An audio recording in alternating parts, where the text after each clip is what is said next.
የእስልምና ስሜ ኦኬ እሺ እንዳልኩት ስሜ ጊዮን ግርማ ነው የሚባለው። የእስልምና ስሜ ፉአድ ነው። ወደ እስልምና የመጣሁት እንግዲህ አነባለሁ ማለት የተለያዩ መጽሐፍቶችን ሳልመርጥ ነው የማነበው። ታሪክ፣ ፍልስፍና፣ ሳይኮሎጂ፣ ቴዎሎጂ አልልም አነባለሁ። ወደ ስነ ጽሁፍ ዓለም ውስጥ ቀረብ የምል ነኝ ማለት ሙዚቀኛ ነኝ እና ያ ነገሮች እያነበብኩ መጽሐፍ ቅዱስንም ጭምር ማለት ነው።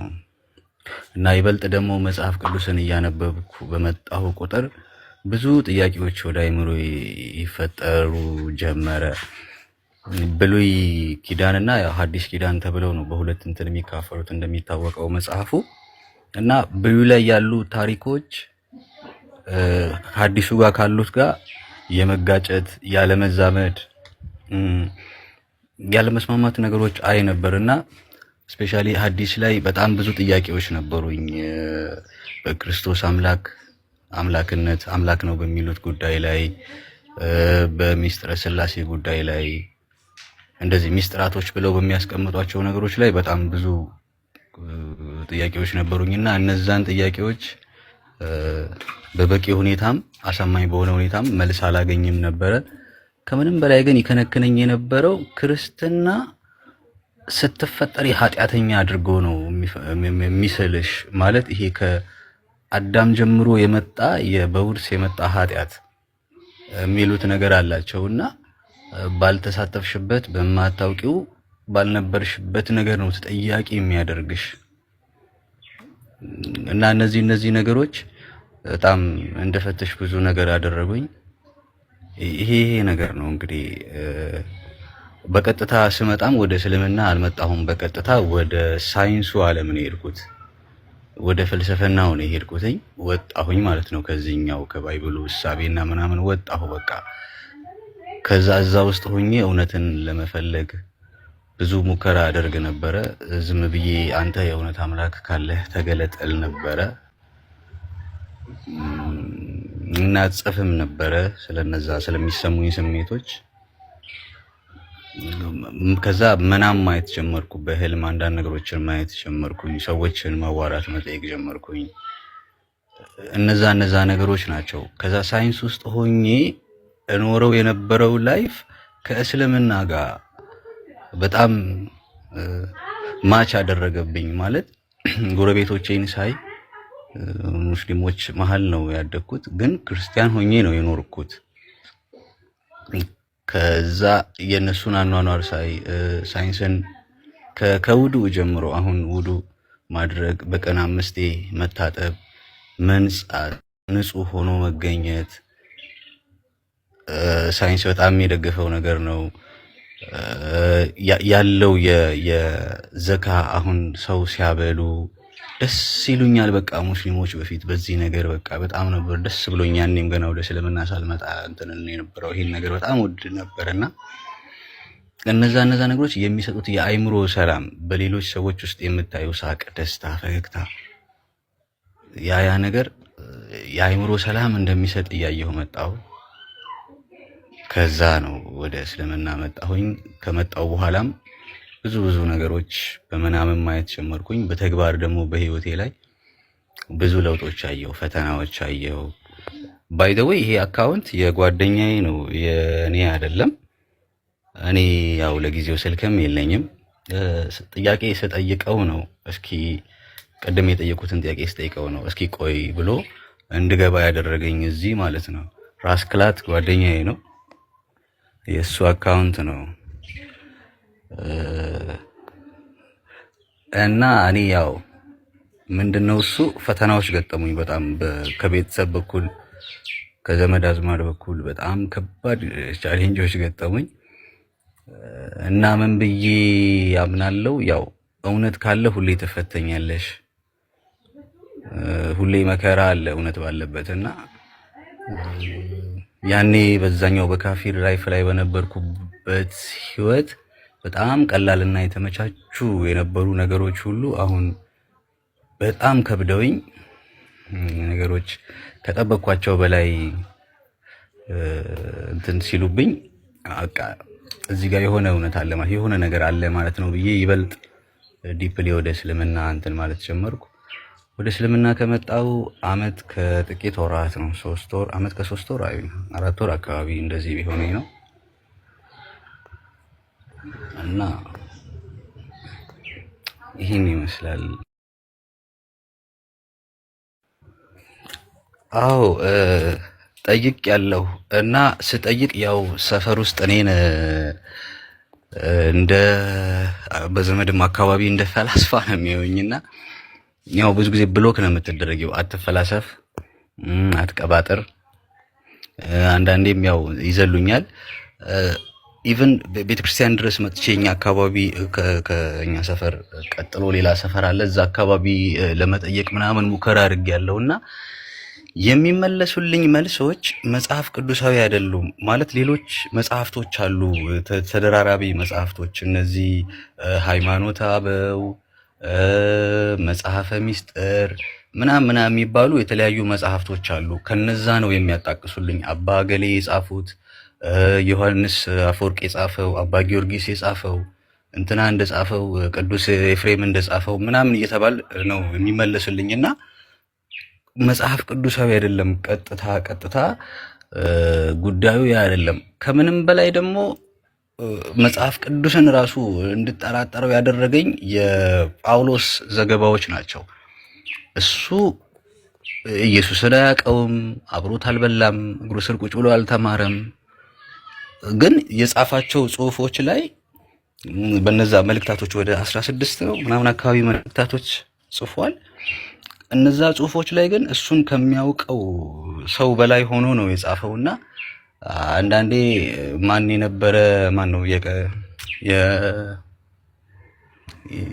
ማን ያርዳ የቀበረ እንደሚባለው ነውና እነዛ ጩኸቶች በጣም ጥርጣሬ ውስጥ ይከቱኝ ነበርና እውነታም ስላልሆነ ለምሳሌ እግዚአብሔር ጅል ነው ብሎ ሁሉ የሚጽፍበት ቦታ አለ።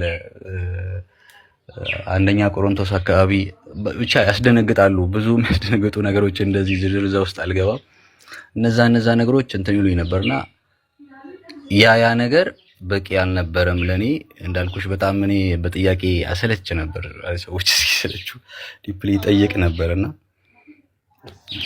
በቂ ምላሽ አላገኝም ነበር። የተደበሰበሰ ነገር ነበር የማገኘው እና አቅሙም የላቸውም። ያጋጠሙኝ ሰዎች እነዛን ነገሮች ለመመለስ አቅሙም ያላቸው ሆነው አልተገኙምና ልክ ባዶ ከንቱ ፍልስፍና ነው ይዘህ የምትዞረው አይነት ነገር እያሉ እያጣጣሉብኝ ነበር እንትን የሚሉኝና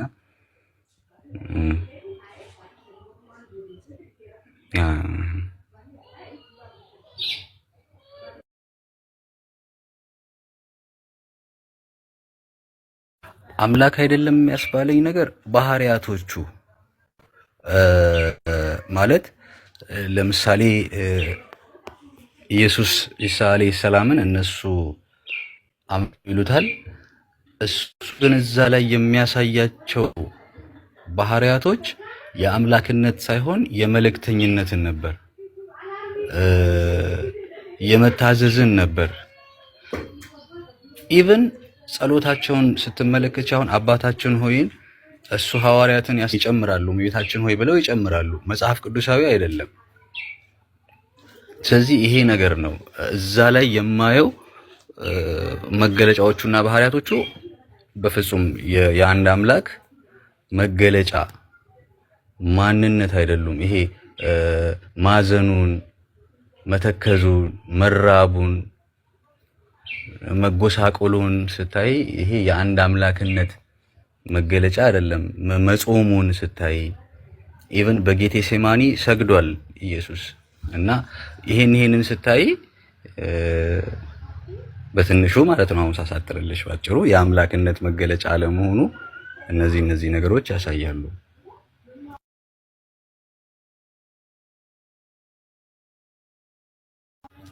አሁን ነው እንግዲህ ወደ ጥልቁ ባህር መንገው እንዳልኩሽ እኔ ብዙ መጽሐፍቶች አነብ ነበር። በጣም ከኢትዮጵያም ውጭ ያሉ የተጻፉ ጽሁፎችን አነብ ነበርና በተለይ ደግሞ የግብጾችን የምስሯን የፈርዖኖችን ስቶሪ አመሰራረት አመጣጥ ይሄ ፒራሚዱን በተመለከተ ምናምን ያሉ ነገሮች ላይ በጣም በጥልቀት ነው ገብቼ ነገሮችን እንትን እሌ ነበረውና እዛ ላይ ምን ገባኝ፣ የግብጾች ጥልቅ የሆነ ተንኮል ገባኝ። ማለት ለምሳሌ አንደኛው አሁን ኢትዮጵያን ምናልባት አገላለጼ እነሱ በርካታ ስራዎች ይሰራሉ። ማለት የኛ ቤተክርስቲያን ጳጳሶች ይሾሙትና እንትን ይሉት የነበረው እዛ ነውና ለምሳሌ ታቦትን ባነሳልሽ አንዱ ታቦት ግብጾች ከኢትዮጵያ ወርቅ ይዘርፉበት የነበረ አንዱ መንገድ ነው ብዬ እንዳስብ አደረገኝ። ምክንያቱም ያለውም የነበረውም ነገር በህይወት አጋጣሚ ደግሞ ያገኘዋቸው አንዳንድ ትልልቅ ሰዎች አንዳንድ እውነታዎችን ገለጹልኝ። በተለይ አገርህን ወቅ የሚባል ፕሮጀክት ነበረን በክበባትና በሙዚቃ ቡድናችን አንዳንድ ቦታዎች እንዞር ነበረ እና ዞር ብለን ያገኘናቸው ትልልቅ ሰዎች ብዙ ነገር እንዳይገለጡልኝ ምናልባት አሁን ይሄ ነገር ለሚዲያም ወይ በሌላ ጊዜ ይመጣበት ይሆናል እና ሴራ ነው። በቃ አጠቃላይ ያለው ነገር እዛ ጋር ያለው ነገር በጣም የተወሳሰበና የተጠላለፈ ነገር ነው ያለው። እሱን ያህል እንደመለስኩልሽ አላውቅም። እስኪ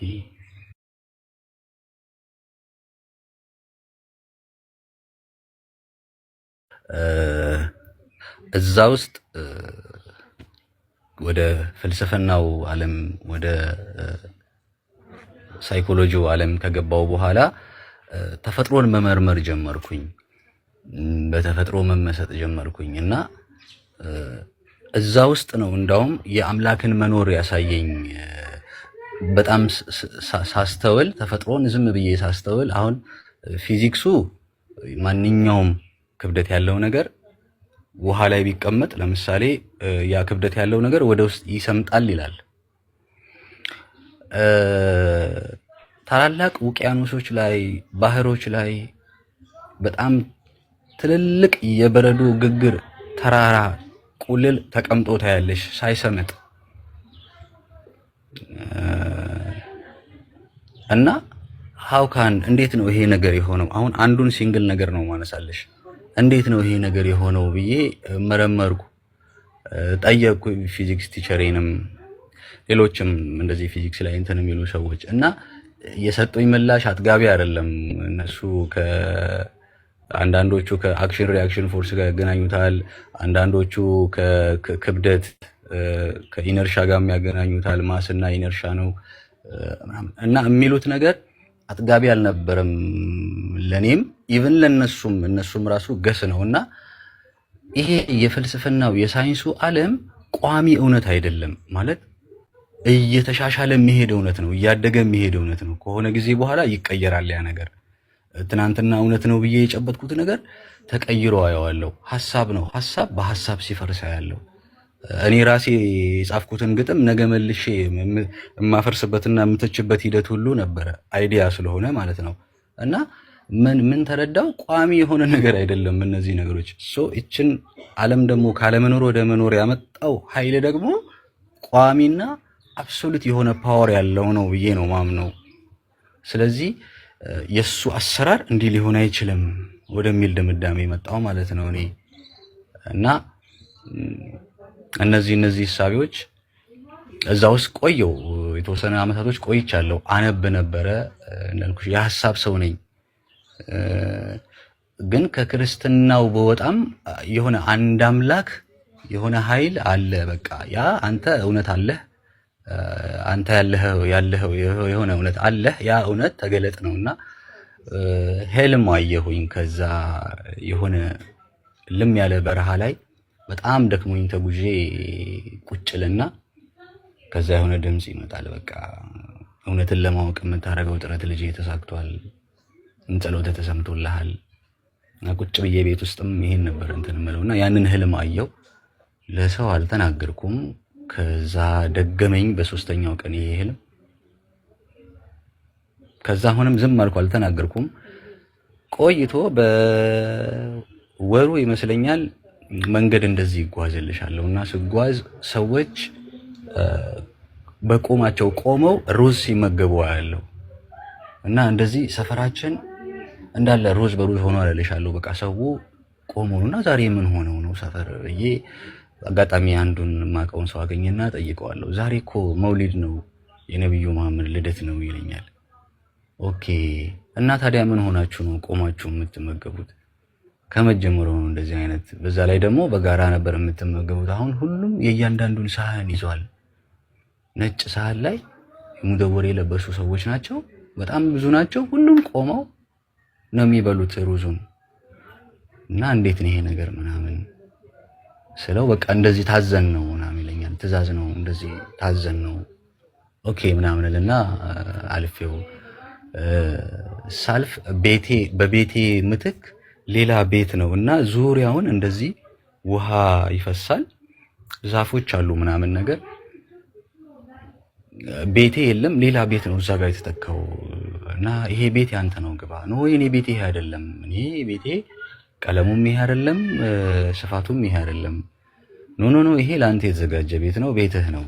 ይቆጣኛል ድምጽና ታጠብና ግባ በቃ ምን ይለኛል። ከዛ ከበሩ ላይ በሚፈሰው ውሃ ፊቴን እጄን እግሬን ምናምን ታጠብና ወደ ቤት እገባለሁ። ይሄንን ህልም በቃ ከዛ ደራርቤ የሌሎቹንም ያየኋቸውን አንድ ላይ ጎረቤቶቼ ስላሉ ተናገርኩኝ፣ ነገርኳቸው ማለት ነው ይሄንን ህልም። ከዛ ፈቱልኝ እነሱ። ያንንም እነሱ የፈቱበትን መንገድም አልተቀበልኩትም። ማለት ወደ ኢስላም እንድመጣ ነው እነሱ የነገሩኝ። ቆም ብዬ እስኪ ቆይ አልኩኝ፣ ሰማኋቸው፣ ጨረስን። ከዛ ቡና ተፈላ፣ ጠጣው፣ ወጣው። እኛ በጣም ማሰብ ጀመርኩ ስለዚህ ነገር። ግን ይደጋገመኝ ነበር። በተለይ እዛ የበረሃው እንትን መጣ ድጋሚ። ሙደወር የለበሰ በጣም ረጅም ፀጉር ያለው ነጭ ፂም ያለው ፊቱ በጣም የሚያበራ ሰው ይመጣ ነበር እና ልጄና ይለኛል። አልሄድም እኔ ቁጭ ብዬ ነው ማለቅ ሰው። ከዛ ከህልሜ ስባንን እያለቀስኩ ነው እና ህልሙ ልክ አሁን እንደማወራሽ እንደዚህ ነው፣ ፊት ለፊት ነው በቃ ያወራኝ ምናምን። በቃ በጣም ይታወቀኛል እያንዳንዱ ሞመንት። ከዛ ላጎቴ ነገርኩት። በጣም እሱ አክራሪ ክርስቲያን ነው። እንደዚህ አይነት ህልም አየሁ። እንዴት አለ እንደዚህ ይሄ ነገር እንዴት ነው እንዴት ሊሆን ቻለ ምናምን አለ። ከዛ ድጋሚ ለሌላ ለሙስሊም ሰው ተናገርኩ። በቃ አላህ ወዶህ ነው አንተ ልጅ በቃ እንትን አትበል። እኛ እኮ አንተ በጸባይህ ምክንያት በጣም ስለምንወድህ ዝም ብለን እኮ ዱዓ እናደርጋለን ያልነገርን ነገር ይኸውልህ። እና እኛ እኮ ባየንህ ቁጥር ሰፈር ውስጥ ዱዓ ዝም ብለን እናደርግልሃለን እና አላህ ይወድሃል በቃ ምናምን አለኝ። ሂደቶች በሙሉ ላይፌ ላይ የሚያጋጥሙኝ ነገሮች ሁሉ ወደ ኢስላም የሚያመሩ ሆኑ። ሳይንሱንም ስመረምረው መጽሐፉንም ስመረምረው አንድም ነብይ ክርስቲያን አለመሆኑን ስረዳ ከአብርሃም ጀምሮ እያንዳንዱ ነብይ አንዳቸውም ክርስቲያን አልነበሩም። የሰበኩት ስለ አንድ አምላክ ነው። ኢቭን ከዛም በኋላ ኢየሱስ ኢሳ አለይሂ ሰላም እሱም ቢሆን ክርስትና የሚባልና አይዲዮሎጂ ምናምን እንዳላስተማረ ሁኔታዎችን ሳይስረዳ እውነት ሰው ሲፈጠር ምንድነው ሲሞትስ? ከዛ ምን አየሁኝ? አያቴ ስትሞት ነው ነገሮች በጣም እንትን ማለት የጀመርኩት። የዛሬ 4 ዓመት አካባቢ ፍትሐት ተፈታና ቆሜ ያየሁት ቄሱ አንገቷ ላይ የነበረውን መስቀል ፈታው። ከዛ ግራ ገባኝ። ጠጋልኩና ጠየቅኩት ለምን እንደዚህ እንዳደረገ። አይ አሁን እኮ ይሄ መስቀሉ አብሯት አይቀበርም አለኝ። ለምንድን ነው አብሯት የማይቀበረው? አብሯት ነው የኖረው ይሄ ነገርና ለምንድን ነው አሁን ተፈታለች? ምን ማለት ነው ተፈታለች ማለት? ያው እኛ በሰማይ በምድር ያሰር ነው በሰማይ ታሰር ይሆናል፣ በሰማይ በምድር የፈታ ነው በሰማይ የተፈታ ይሆናል የሚል ሎጂክ ምናምን እንትን አለኝ እና እኮ አሁን አያቴ ክርስቲያን ነች ወይስ ምንድነው ወጣለች ከክርስትና ወይስ ምንድነው አሁን ምናምን ነገር የሚል ነገር አነሳውበት። አንተ ልጅ አትጨቅጨቀኝ፣ ይሄ ልጅ እስኪ ያዝ አድርጉት ሀዘኑ ነው እንደዚህ እንትን የሚለውና ምናምን ተባልኩና ወደዛ እኔን ያው እንትን አድርጎኝ መጡና ጓደኞቼም አብረው የነበሩ ይዘውኝ እንትን አሉና ፊል አደረኩኝ። በጣም ፊል አደረኩ ማለት ከዛ በኋላም ቀስ ብዬ አንዳንድ ሰዎችን እንትን ስል ያው ሞስ ከክርስቲያን ወጥቷል። ምክንያቱም ያ ነው ማንነታችን መስቀል ነው የሚሉት እነሱና ያ ማንነት የሚሉት ነገር ስትወለጅም አብሮሽ የለም። ከዛ ሰንባዲ ነው የሚሰጥሽ። ከዛ ከዚህ ዓለም ስታልፊ ደግሞ ሰንባዲ መጥቶ ያነሳዋልና በቃ ብዙ እነዚህ ነገሮች በጣም እንደነቃ እንዳይ ያደረጉኝ። ከዛ በቃ ያው አላህ ወፍቆኝ ወደ እስልምና መጣሁ።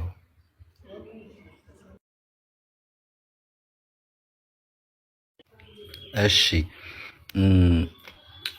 የሚገርምሽ ነገር የእስልምና መልስ የተመለሰልኝ አሻዳ ያዝኩ የመጀመሪያ ቀን ምሽት ነው። የሚገርም መናም አየሁ። ቤት ተሰርቶልኝ አየሁ በመናም መሰረቱ ወደ 1 ሜትር ከ50 አካባቢ ከፍ ያለ ቤት ተሰርቶልኝ የሆኑ እንግዶች መጥተው ሶፋ ይዘው ይመጣሉ። በጣም ረጃጅም ትልልቅ ፎቴ ሶፋዎች። ምንድነው ቤት ያላለቀም ምናምን ስላቸው አይ በጣም አድርሱለት ተብለን ነው ተብዬ እነዛን ግቢ ውስጥ ይደረደራሉ እነዛ ሶፋዎች። የሶስተኛው እስከ 4 ሜትር ከፍ ያለ ነውና እንዴት ነው እዛ ላይ ሰው ማወጣው ምናምን ስል መንሰላል አለልህ እዛ ላይ ይባላልው። ያንን መናም አሻዳ ያስኩ የመጀመሪያ ቀን ምሽት ነው በመናም ይሄን ያየሁት። ከዛ አይምሮዬ በጣም በከፍተኛ ሁኔታ ሰላም አገኘ። የመጀመሪያው። ሁለተኛው ደግሞ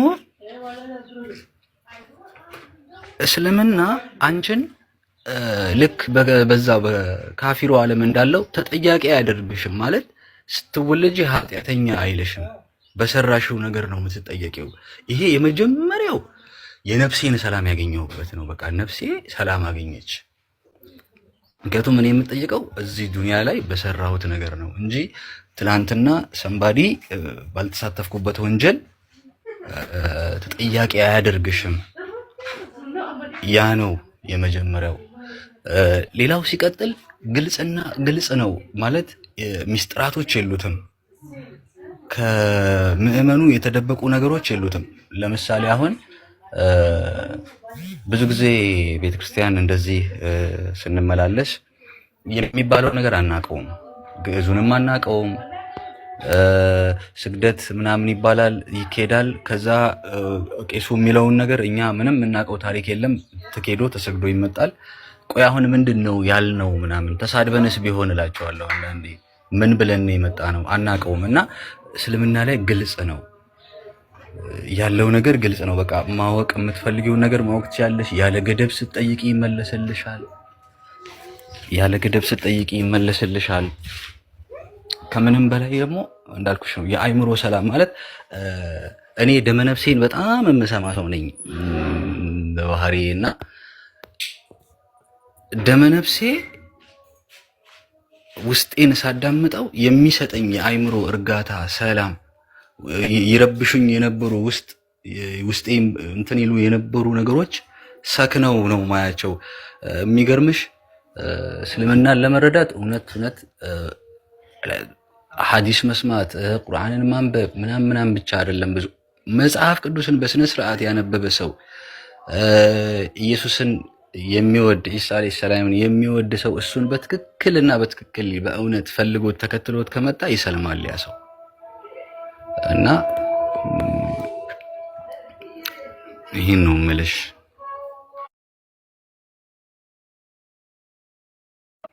እሺ የሚገርመው ማለት ነብያችን ሰለላሁ ዐለይሂ ወሰለምን መረመርኳቸው ስልሽ ልረዳቸው ሞከርኩ። መልእክተኛ ነኝ ብለው መጡ። እስኪ ምንድነው መልእክታቸው? ምንድነው ያሉት ነገር? ምንድነው የሚያስተላልፉት ነገር ብዬ ገና ወደ እስልምናም ሳልመጣም በፊት ሰምቼዋለሁ። ፖዚቲቭ ነገር ነው ያየሁት ነገር የሰማሁት ነገር ፖዚቲቭ የሆነ ነገር ነው። ኢቭን ኢፍ ለዓለም ነው። በተለይ በጣም የገዛኝ ስብዕናቸው ነው። ስብዕናቸው በጣም የሚገዛ ነው። ለዓለም መላካቸው፣ ለኡመታቸው ማሰባቸው፣ ያላቸውን ነገር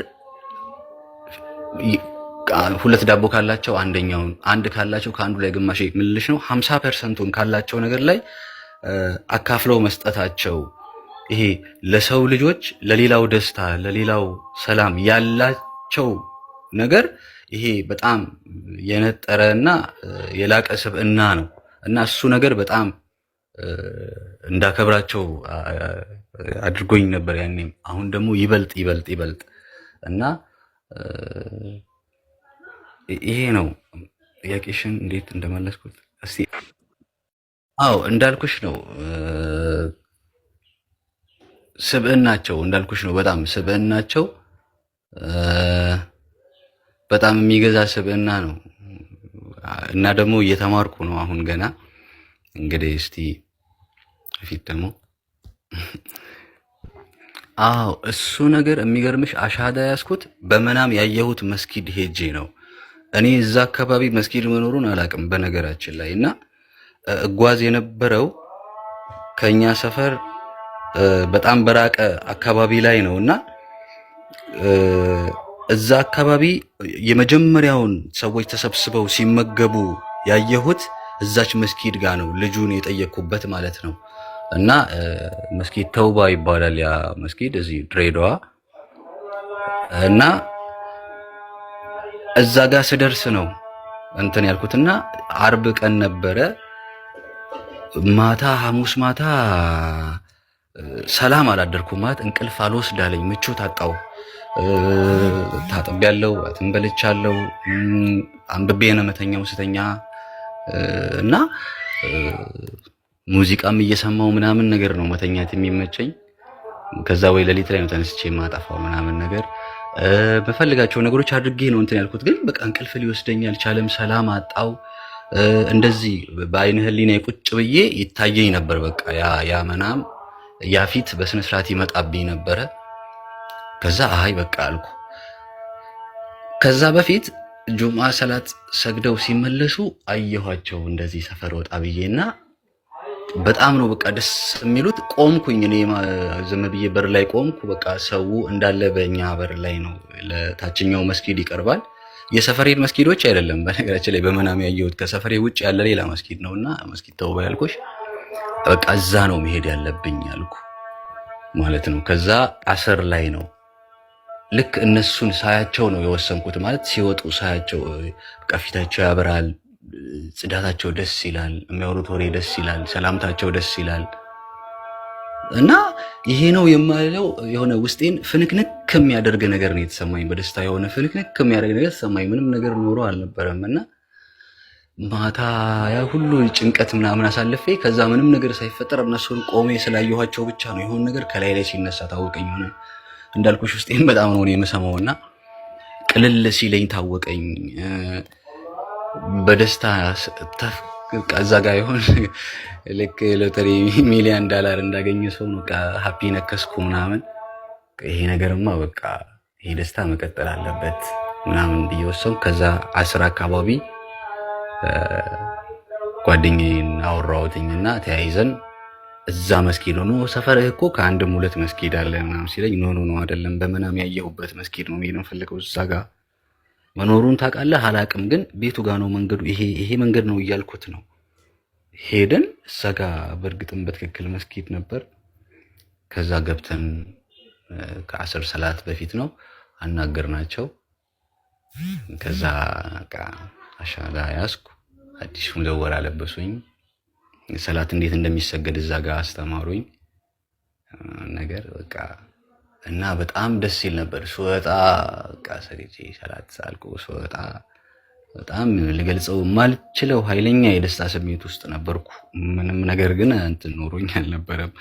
እንደውም በዛን ሰሞን ማሚ ስለሞተች ያው በቤት ኬስ ከፋሚሊ ጋር ትንሽ አለመግባባቶች ነበሩና ጥሩ ላይ አልነበርኩም። ያ ሁሉ ነገር ተራክፎ ቤት ስመጣ ስስቅ ምናምን ያዩኝና ለረጅም ጊዜ ስቄ አላቅም ነበረ። የዛን ቀን ከልብ በቃ እየሳቁ ደስ ብሎኝ ምናምን ነገር ነው እንትን ያልኩት ምናምን። ከዛን ቀን ነው እንግዲህ የጀመረው የቤተሰብም እንትን በሙደወር አዩኝ በቃ ማመን አቃታቸው ምናምን እና ባይ ዘ ዌይ አሁን ከነሱ ጋር ሰላም ስላጣው ትንሽ ራቅ ብዬ ጓደኞቼ ጋር ነው ያለሁት እና ይህን ይመስል ነበረ።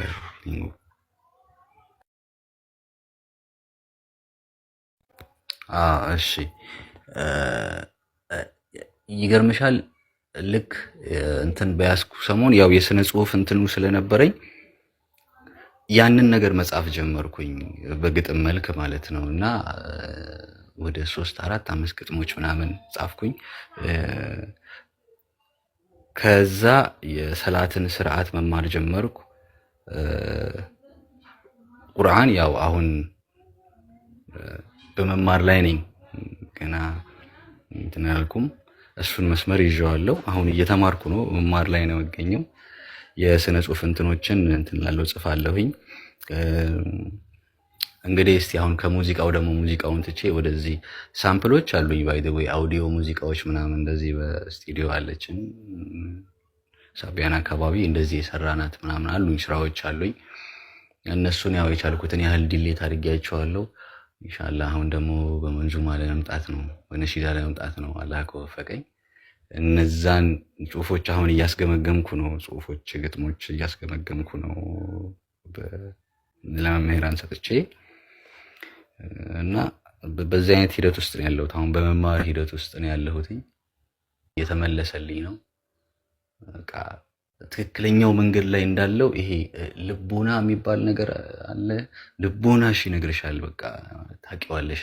ስትፈልጊው ከልብ ከሆነ ያን ነገር የፈለግሽው እዛ ቦታ ላይ ስትቆሚ ቃላቶችም ይጠፉብሻል መናገር፣ ግን ታውቂዋለሽ፣ ፊል ታርጊዋለሽ፣ ውስጥሽ በቃ ያውቀዋል ያን ነገር እና አማርኛዎች ያን ነገር አንዳንዴ አይገልጹትም እና ልቡናዬ በደንብ በቃ ትክክለኛው በጫማ ልኬ እንደቆምኩ በደንብ ይሰማኛል። ያ አይነት ሁኔታ ላይ ነው ያለሁት።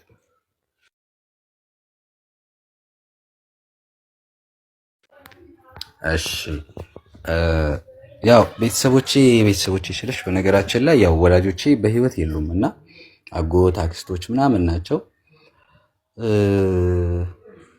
በእነሱ በኩል ያለው ፈተና እንኳን ቀላል ነው። ያው ቤቱን ለቆ እስከ መውጣት ነው። ሌላ ምንም የሚፈጠር ተአምር የለም። ምድራዊ ነው የነሱ፣ እዚህ ዱንያ ላይ የሚያበቃ ነገር ነው።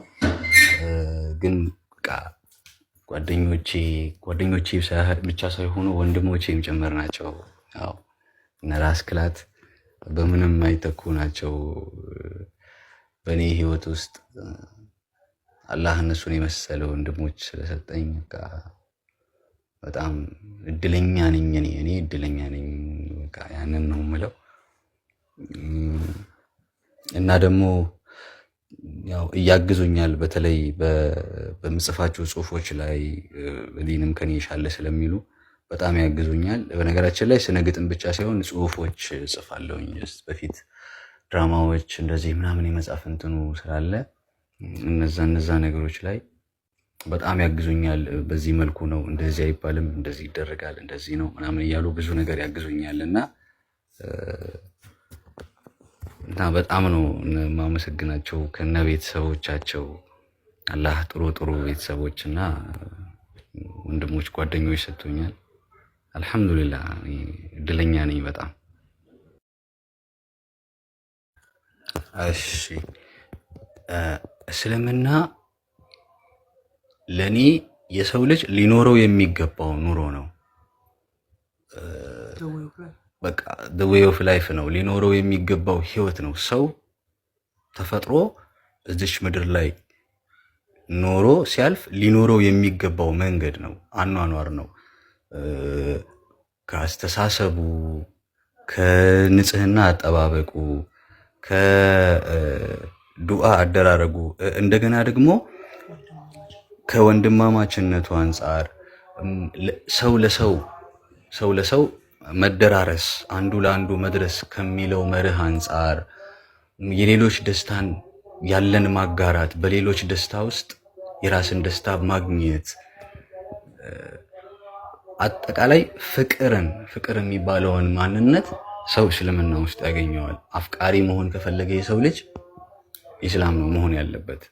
በቃ ይሄንን ነው ሌላ የሚችለው ለኪሲው። እኔ የማመልከው የዓለማቱን ጌታ እኔን ካለመኖር ወደ መኖር ያመጣኝ እንደዚህ ውብ አድርጎ ጤነኛ አድርጎ የሚያስብ አይምሮ ሰጥቶ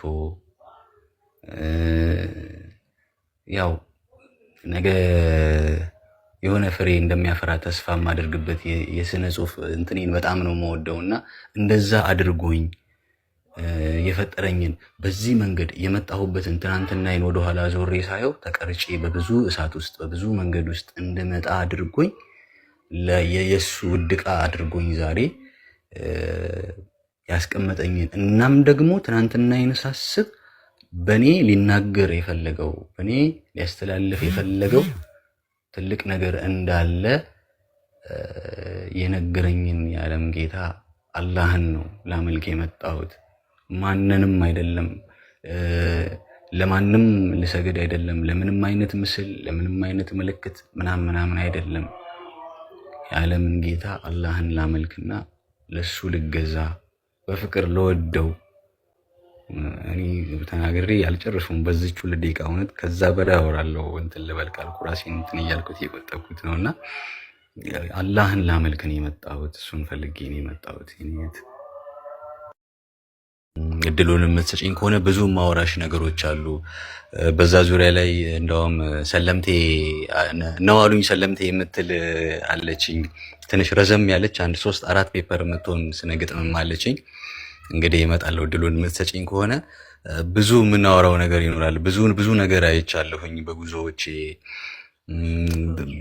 ያገኘኋቸው የዚህ የሀገር ውስጥም የውጭ ሀገርም ሰዎች ብዙ ነገር እንዳቅ ማለት ሴክሬቶቹን ፍንጩን እንድረዳ እነሱ ትንሽ ነገር ነው እንትን የሚሉኝ። እኔ ከዛ እየቆፈርኩ እንዳልኩሽ ስለማንብ ስለምጠይቅ ነገሮችን ከዛም ከዚህ ማገጣጠሜ ብዙ የደረስኩባቸው ያገኘኋቸው በትክክል ይሄ እነሱ የቆሙበት የሙናፊቅ ዓለም ፈጽሞ ጨለማ ዓለም እንደሆነና ሰዎች ቀምረው ደምረው የሰሩት ስራ መሆኑን እኔ በዚህ ትንሽ እድሜ ብዙ ነገር እንትን ብዬ ያየሁት ነገር ነው እና የእድሜን ግማሽ በጉዞ ነው ያሳለፍኩት እና ብዙ ነገር ትምህርቴንም ፖዝ እያደረግኩ ምናምን እየሄድኩ ሰርች እየሰረችኩ እያነበብኩ እየጻፍኩ እንደዚህ በተለይ ደግሞ በእንደዚህ ትውፊታዊ ቲያትር እንጽፍ ነበር እና እንደዚህ በብሔረሰቦች እንትኖች ላይ የተመሰረተ እንጽፍ ነበር። እንደዚህ ታሪካቸውን ስቶሪያቸውን አጥንተና እነዛ